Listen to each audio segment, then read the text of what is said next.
Isang linggo bago pagsalubong sa 2025, nagsimula ng dumagsa mga namimili ng paputok at pailaw sa Bocaue, Bulacan.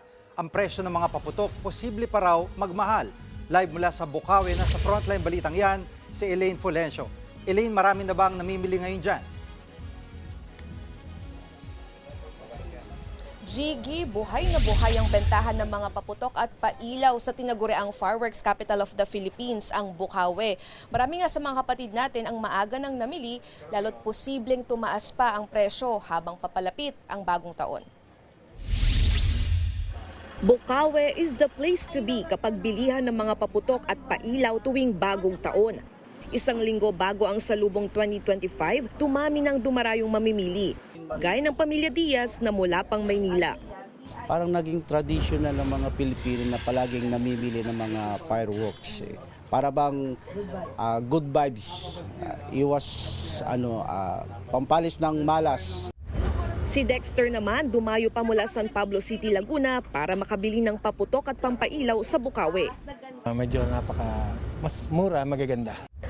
Mabenta ang fountain at aerial fireworks. Ang fountain nasa 25 pesos hanggang 1,200 pesos. Ang luces naglalaro sa 15 hanggang 600 pesos ang presyo. 8 pesos naman ang bawat piraso ng kwitis.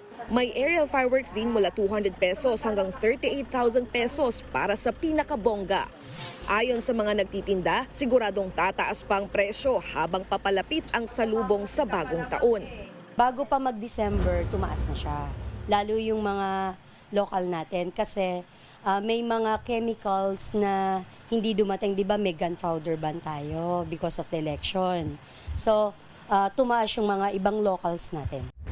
Idagdag pa raw ang maulan na panahon at mataas na demand. Like today, umuulan, so hindi na makakapagpatuyo ng mitya, yung mga ganun. So, maaaring mas tumaas pa siya.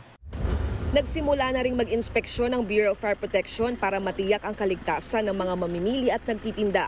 Kabilang sa mga mahigpit na binabantayang iligal na paputok ang Goodbye COVID, Bin Laden, Atomic, King Kong at kabasi na malaking klase ng plapla.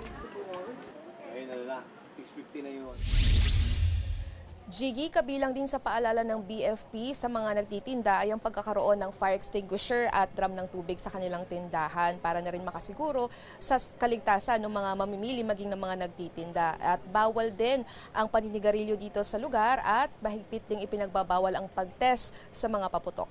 Yan muna ang latest mula rito. Balik sa inyo, Jiggy. Maraming salamat, Elaine Fulencio. Mga kapatid, Jiggy Manikad po, iba na ang may alam at may pakialam sa panahon ngayon.